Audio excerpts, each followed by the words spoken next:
네, 여러분 안녕하십니까. 뉴스 빅5 시작하겠습니다. 오늘 함께 하실 세 분 먼저 소개해드리겠습니다. 최은미 기자, 최경선 매일경제 논설위원, 양무진 교수 나오셨습니다. 어서 오십시오. 안녕하십니까. 오늘도요, 미북 정상회담 얘기로 시작하겠습니다.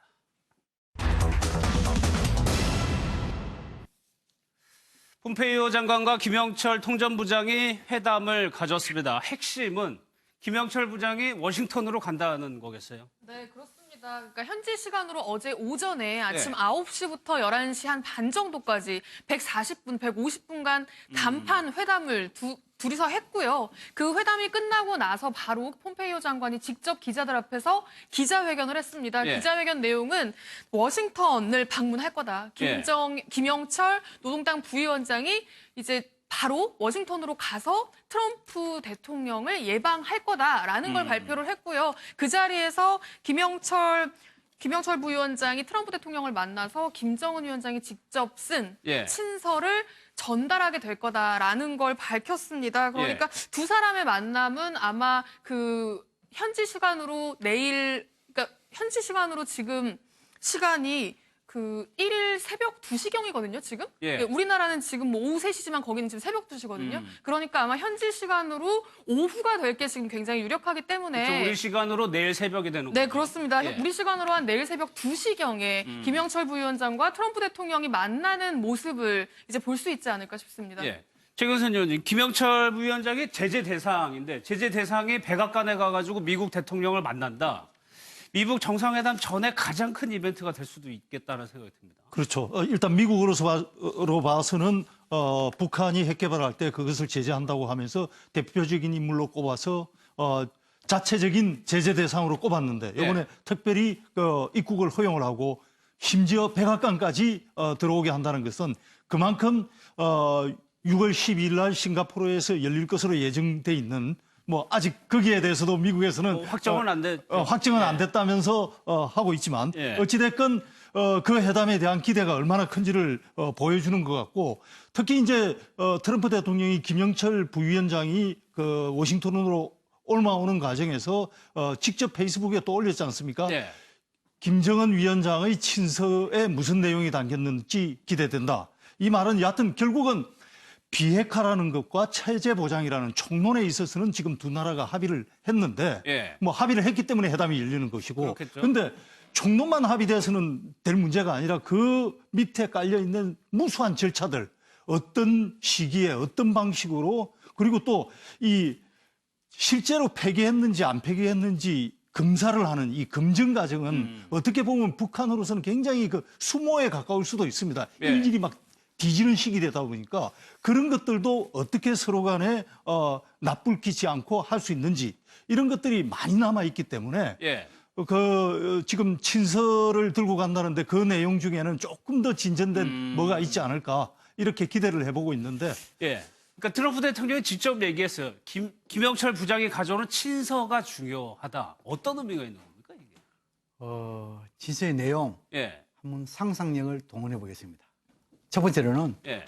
트럼프 대통령이 역사적인 북미 정상회담 상보 이것을 하게 된 결단을 내린 것에 대해서 사의를 표한다. 두 번째로는 국제사회가 한반도의 비핵화, 한반도의 평화체제 원하는 것을 잘 알고 있다. 예. 세 번째, 수십 년 동안에 이 북미 간의 적대와 이 불신관계 청산하고 새로운 조미 관계의 역사적 이정표를 마련하자. 네 번째로 예. 한반도의 비핵화, 이행의지 일관되고 확실하게 가지고 있다. 예. 마지막 다섯 번째로는 역사적인 북미 정상회담 6월 12일 기대합니다. 이 정도 수준의 친서 내용이 아닐까 이렇게 생각해 봅니다. 양무진 교수님이 거의 미리 보기를 해주셨는데 그러니까 내일 만나가지고 트럼프 대통령이 6월 12일을 일단 좀 확정짓는 의미는 있겠네요. 그 정도는 가능성이 있겠네요. 그렇죠. 친서라는 것은 본래 덕담도 있고 이러는데 제가 혹시 하나 더 빠졌다라고 섭섭하게 생각하는 사람들을 위해 가지고 북미 정상회담 이후 일정 시점에 트럼프 대통령의 평양 초청한다. 이것도 들어갈지 모르겠습니다. 예. 어쨌거나 지금 김영철 부장은 친서를 들고 워싱턴으로 가서 이제 트럼프 대통령을 만납니다. 근데 트럼프 대통령이 워낙 조금 뭐 돌출 행동이라든가 이런 것이 있기 때문에 약간 좀 어떤 모습이 펼쳐질지도 조금 기대가 되고 우려도 되는 측면도 있어요. 네, 그렇습니다. 그러니까 김영철 이 부장 같은 경우에는 그 북한에서 베이징을 통해서 뉴욕을 가는 과정에서 네. 사실 뉴욕 가는 비행기표와 워싱턴 가는 비행기표를 편도로 각각 다 미리 끊어놨었다고 합니다. 그러다가 결국에는 워싱턴 표를 취소하고 뉴욕 표만 살려서 뉴욕으로 간 거였는데, 그러니까 거의 뉴욕으로 출발하기 직전까지도 행선지를 어디로 확정하지 못했고, 그리고 더 중요한 건 아직 돌아오는 비행기를 끊지 않은 상태로 출발을 한 거였다고 해요. 그러니까 편도 티켓만 끊어놨다라는 건데, 뉴욕으로 가는 게 확정된 그 시점에도 뉴욕에서 다시 그냥 중국으로 통해서 북한으로 돌아오게 될지, 아니면 뉴욕에서 워싱턴을 거쳐서 워싱턴에서 오게 될지, 그런 부분에 대해서 지금 북측이 전혀 예상을 하지 못한 상태에서 미국을 간 거라고 볼 수 있을 것 같거든요. 그러니까 사실상 폼페이오 장관과의 어떤 회담이 굉장히 중요했을 것 같고, 그 과정에서 뭔가 이야기가 잘 됐는지 워싱턴까지 지금 방문하는 상황이 됐잖아요. 그러니까 이제 아마 워싱턴에서 중국으로 돌아올 텐데, 이 모든 일련의 과정에 있어서 트럼프 대통령이 어떤 좀 극적인 반전을 좀 노리는 어떤 그런 게 있었던 게 아닌가. 끝까지 북한으로 하여금 긴장을 늦추지 않게 하면서 계속 즉흥적으로 뭔가 일정을 만들어 나가는 그런 부분들이 조금 있었던 것 같습니다. 그렇기 때문에 이제 내일 우리 시간으로는 뭐 오늘 밤에, 아주 늦은 밤에 있을 그 두 사람의 만남에도 굉장히 국제사회가 관심을 가질 수밖에 없을 것 같습니다. 아니, 양 교수님, 트럼프 대통령의 거래 기술이란 책을 쓸 정도로 거래 협상에는 본인이 굉장히 전문가라고 생각을 한단 말이에요. 그럼 뭔가 극적인 효과를 줄 수 있는 장치를 또 생각할 수도 있는 거잖아요. 그래서 이제 이 보통 이 거래 기술, 계약의 달인, 이게 되려면은 철학과 전략, 전술이 다 내포되어 있어야 그것이 일반 사람들한테 상당히 설득이 있다 이런 건데, 저는 셈법이 빠른 기업가진, 국가 이익 또는 개인이 여기에 대해서는 거래의 이 달인할까요? 뭐 거래 기술 이것이 맞을지 몰라도 국가 외교 관계에서는 이것이 적용될 수도 있고 적용되는 어려움도 있을 수 있습니다. 어떻든 간에 지금 문제 트럼프 대통령이 김영철 이 부위원장의 이런 김정은 위원장의 서신 여기에 대해서 기대를 하고 있다. 이것은 아마 지난 이 폼페이오 장관의 2차 방북에 있어가지고 그때 구두 메시지를 한번 보냈죠. 또 그리고 지금 이제 일방적으로 이 북미 정상회담을 취소할 때 서한의 형식을 통해 보냈죠. 이런 것을 모두 감안해가지고 아마 여기에 김정은 위원장의 이런 일종의 이 한반도 비핵화에 대한 의지뿐만 아니고 좀 더 플러스 알파, 다시 말해서 비핵화의 초기 단계에 있어가지고 이 ICBM뿐만 아니라 더 나아가서 모든 탄도미사일, 생화학 무기까지 여기까지도 김정은 위원장의 결단이 담긴 그런 것까지 좀 당기기를 은근히 기대하고 있는 것이 아닌가 이렇게도 생각해 볼 수 있습니다. 그래서 뭐 비슷한 맥락의 얘기를 트럼프 대통령이 또 했죠. 그런데 최 교수님, 이 내용을 보면은 원칙들이 몇 가지가 있는데 저희가 뭐 껴맞추는 것 같은 느낌도 들지만 어느 정도 좀 이번 협상하고 좀 통하는 면도 있다는 생각이 좀 들거든요. 일단은 뭐 거래 기술처럼 중간에 얼마든지 좀 허세를 부려볼 필요가 있다. 이런 말이 뭐 책에 나오는데 마지막 순간에 안 할 수도 있다. 회담을 안 할 수도 있다. 뭐 이런 식으로 해가지고 북한의 변화를, 태도 변화를 불러온 것만큼은 확실히 인정을 할 만합니다. 회담을 취소할 수 있다 하고 트럼프 대통령이 한 다음에 북한의 태도가 많이 바뀐 건 사실이기 때문에 그 효과는 인정을 하되, 근데 앞서 양 교수님 말씀하신 것처럼 장사를 하거나 거래를 할 때 하는 거와 외교를 할 때 태도는 좀 달라야 됩니다. 솔직히 뭐 효과가 좋다고 해서 저런 태도 자체를 칭찬할 수는 없는 거거든요.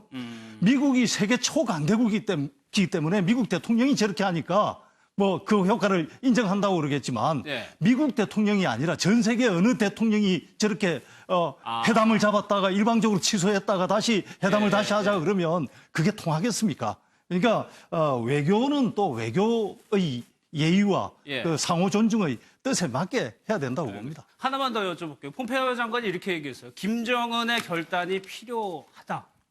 이거는 뭘 얘기를 하는 거예요? 뭐 어떤 결단을 얘기하는 걸까요? 그래서 이제 두 가지 관점입니다. 이 트럼프 대통령이 좀 북한에서 조금 이렇게 이 미국 입장을 다 수용하는 그런 측면을 봤을 때 좀 약함의 표시를 생각하고 시간이 갈수록 계속 어제를 좀 확대하고 오려는 것이 아니겠냐. 다시 말해서 이 비핵화 이런 부분도 뛰어넘어가지고 생화학 무기 또 그리고 이 인권 문제 예. 이런까지도 다 어제에 포함시키는 그런 측면 하나 있고 이것도 역시 김정은 위원장의 결단을 내려야죠. 두 번째 더 중요한 것은 좀 더 세분화 들어가서 봤을 때 김정은 위원장이 비핵화의 초기 단계에 있어가지고 예. 단순하게 미국에 직접 위협을 줄 수 있는 ICBM뿐만 아니고 일본에게도 위협을 줄 수 있는 탄도미사일, 다시 말해서 중거리, 단거리 이까지도 초기 단계에 다 이런 폐기랄까요? 해체. 예. 이것을 좀 더 바라는 그런 측면에서 김정은 위원장의 결단을 촉구하고 있는 것이 아닌가 저는 그렇게 분석합니다. 알겠습니다.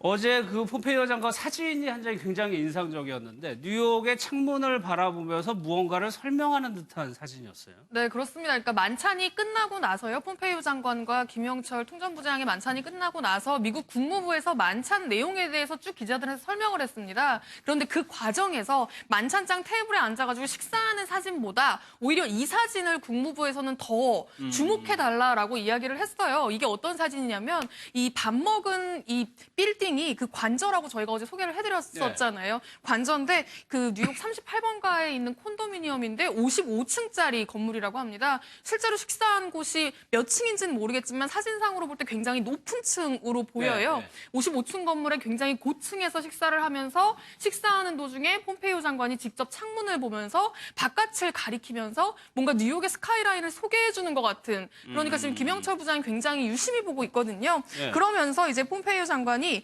북한의 더 밝은 미래를 어떻게 그려나갈지에 대해서 많이 이야기를 했다라고 말을 한 겁니다. 그러니까 보여주면서 그 폼페이오 장관의 의도는 이런 뉴욕의 스카이라인, 이 경제적으로 굉장히 번영한 이 뉴욕의 모습이 평양에서도 그려질 수 있다. 북한의 비핵화 의지에 달렸다라는 걸 이제 김영철 부장에게 은연중에 강조한 게 아니냐라는 어떤 뜻으로 좀 해석이 되고 있습니다. 아니 이것만 보면은 비핵화를 하면은 우리가 이 정도로 지원해 줄 수 있으니 한번 봐봐라 이런 걸로 좀 느껴지거든요. 글쎄요, 뭐 해석은 뭐 이 폼페이오 장관이 그걸 직접 보여주고 그렇게 해석을 했다면은 그런데 과연 받아들이는 사람, 김영철 부장이 과연 그렇게 받아들일까? 김영철 부장 입장에서는 오히려 우리도 고려호텔 가면은 스카이라운지 해가지고 얼마든지 평양시내 다 볼 수 있다. 지금 중요한 것은 이런 이 뉴욕의 이런 그 정경 스카이라인 이것보다도 오히려 지금 저 북한이 요구하는 이런 경제 제재 이것만 해제해달라. 우리 어디 뭐 미국 보고 어디 뭐 투자해달라나 할 만하지 않다. 오히려 경제 제재, 경제 발전에서 방해를 할 수 있는 제재만 해줘주면 된다. 아마 이런 속마음을 가지고 있지 않을까 이렇게도 추정해 볼 수 있습니다. 알겠습니다. 김영철 부장을 보는 해외 외신들, 미국 언론들을 보니까 스파이 대장이라고 표현한 거를 두고 조금 논란이 있는 것 같아요. 좋은 의미인지 나쁜 의미인지 저는 좀 헷갈리더라고요.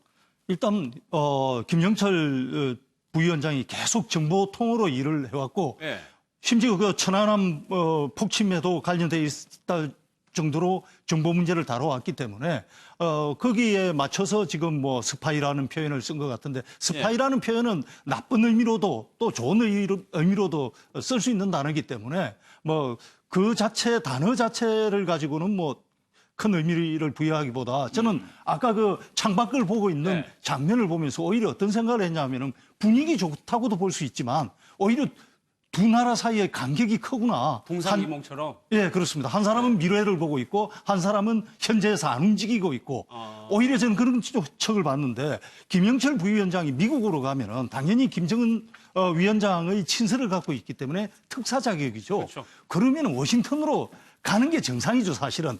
특사 자격은 정상 대 정상을 연결해 주는 거기 때문에 워싱턴으로 가서 트럼프 대통령을 만나야 정상인데 뉴욕을 거쳐갔다는 것은 아직까지도 미국이 생각했을 때 미국이 바라는 만큼 북한이 안 오고 있다.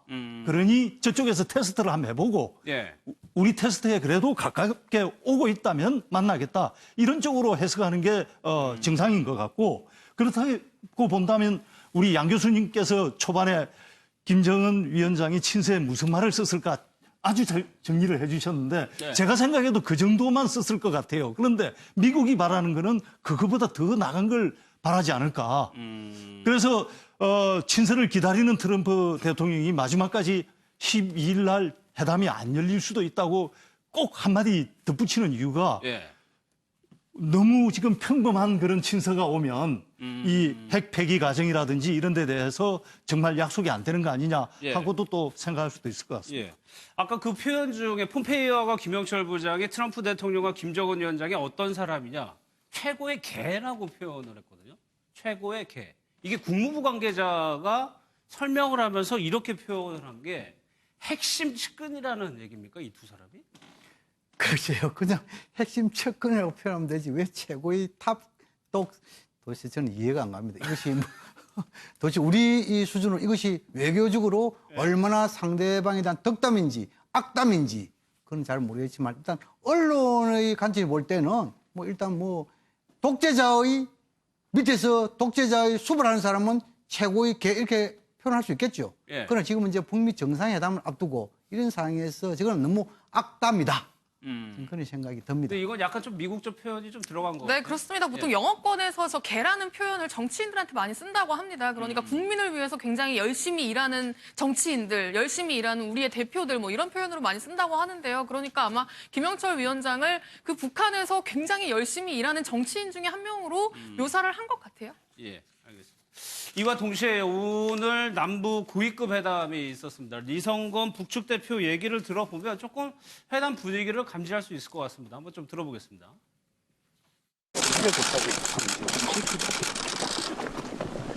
저거 뭐야? 기자 선생들이 질문하는 거는 여러 가지 각도에서 할 수 있지. 근데 달라진 시대적 요구에 맞게 질문도 달라져야 되지 않을까? 엄중한 사태가 어디서 조성된 걸 뻔히 알면서도 나한테 그거 해소됐나 물어보면 되나?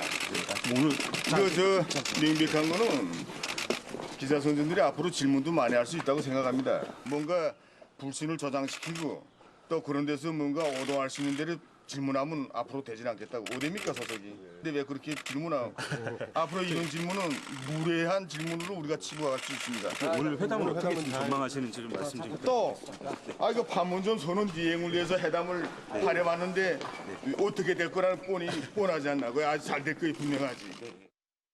일단 기자 질문을 받았다는 것도 조금 이해인데 이게 어떤 맥락에서 나온 얘기입니까? 네, 그러니까 저는 사실 저렇게 이렇게 북한 관계자한테 질문을 요청했을 때 저렇게 답을 하는 거, 저렇게 길게 답을 하는 거 사실 처음 봤습니다. 그러니까 오늘 아침에 지금 북측 대표단과 남측 대표단 고위급 회담이 열렸거든요. 지금 현재도 진행이 되고 있습니다. 지금 막바지 공동 보도문을 작성하는 단계라고 하는데 판문점 평화의 집에서 회담이 열렸고요. 평화의 집으로 향하고 있는 저 리성권 위원장한테 직접 예. 이제 기자가 저 기자는 이제 그 외교통일 쪽 기자들 중에서 이제 대표를 뽑아가지고 한 명만 근접할 수 있게 했거든요, 정부가. 그래가지고 저 기자가 대표로 지금 전체 기자들의 질문을 모아서 지금 질문을 하고 있는 겁니다. 그런데 과거에, 그러니까 며칠 전에 북한이 이 고위급 회담을 취소하면서 네. 엄중한 뭐 사태 때문에 그러니까 무기한 연기할 수밖에 없다라면서 취소했었거든요. 예. 그런데 오늘 다시 열렸으니까 기자가 그렇게 물어본 거예요. 아니 그때는 엄중한 사태 때문에 연기했었는데 그러면 지금 다시 열린 거면 그 엄중한 이유가 사태가 해결됐다고 봐야 되는 거냐라고 했더니 이제 엄중한 사태의 원인이 어디 있는지 알면서 그걸 왜 나한테 물어보냐. 그러니까 너네 때문에 못 열렸던 건데 그걸 왜 나한테 물어보느냐라면서 굉장히 무례한 질문이다. 예. 앞으로도 이런 질문은 하지 말아라 라면서 사실 어떻게 보면은 좀 혼내는 듯한 예, 원래 그런 좀 식으로 지금 좀 대응을 해서 사실 지금 질문한 기자도 굉장히 당황해하는 예. 사실 답을 안 하지 않을까라고 예상하지 않았을까 싶어요. 그런데 답을 하면서 굉장히 길게 하면서 이 남측의 어떤 기자들을 혼내키는 것 같은 듯한 어떤 예. 그런 답변을 해서 굉장히 이례적으로 좀 보였습니다. 예. 근데 전체적으로 답하는 걸 보면은 오히려 불신을 조장하지 마라. 잘 하려고 하는 거 아니냐는 좀 뉘앙스를 좀 풍겼거든요. 메시지에 어떻게 초점 있는 것인지 말하고자 하는 이성근 위원장, 예. 듣고자 하는 우리 기자들 이게 더 판단하는 문제지만도 지금 이제 이성근 이 조평동 위원장과 이 김영철 통조부장 뉴욕에서 지금 이제 판문점에서 서로 대응하는 것이 완전히 극과 극이 아니겠습니까? 그렇죠. 예. 그렇죠. 물론 이 두 대표의 성향도 있겠지만 아마 이성근 이 위원장이 이렇게 대응했다는 것은 철두철미하게 상부와 서로 조율해가지고 한 이야기 아니겠느냐.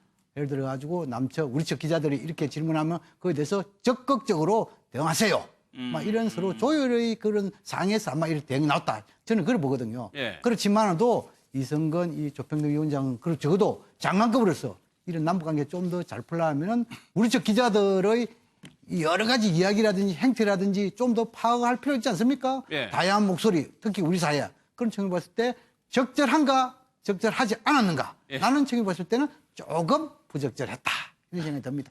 예. 저는 저런 경험이 많아서 예. 바로 왜 저 사람이 저렇게 얘기했는지 알겠는데 기본적으로 기자의 위상이 저 사회는 완전히 다릅니다. 북한에서는. 그렇죠. 제가 저 베이징 특파원을 해봤기 때문에 아는데 중국만 가더라도 기자의 위상이 굉장히 한국하고는 다르거든요. 예. 그러다 보니까 공무원들이 기자를 대할 때 거의 내가 말하면 너는 받아 적으면 되는 거야라는 식으로 태도가 좀 그런 게 남아 있습니다. 아직도. 우아적으로요? 예. 네. 북한의 경우에는 더 심하겠죠. 언론이라는 게 지금 정부에서 말하는 걸 그대로 그냥 퍼뜨리고 받아 적고 하는데 역할이 맞춰져 있지 않습니까? 예. 그러다 보니까 아까 리성근 위원장 말할 때도 일방적으로 기자들을 다 이렇듯 훈계하듯 이렇게 말하는데 그 사회에서는 기자들의 위상이 그렇다 보니까 그런 태도가 나오는 것이고 실제 회담장에 들어가 가지고는 또 리성근 위원장이 굉장히 분위기 좋게 얘기를 했다는 거거든요. 그러니까 기자들을 대할 때는 남쪽 언론에 대한 불만을 여과 없이 털어내고 그리고 평소 때 기자에 대한 어떤 북한 사회의 어떤 그런 것들이 몸에 배인 게 나오고 회담장에 가서는 또 따로 화기애애하게 또 회담하고 그런 걸로 보입니다. 알겠습니다.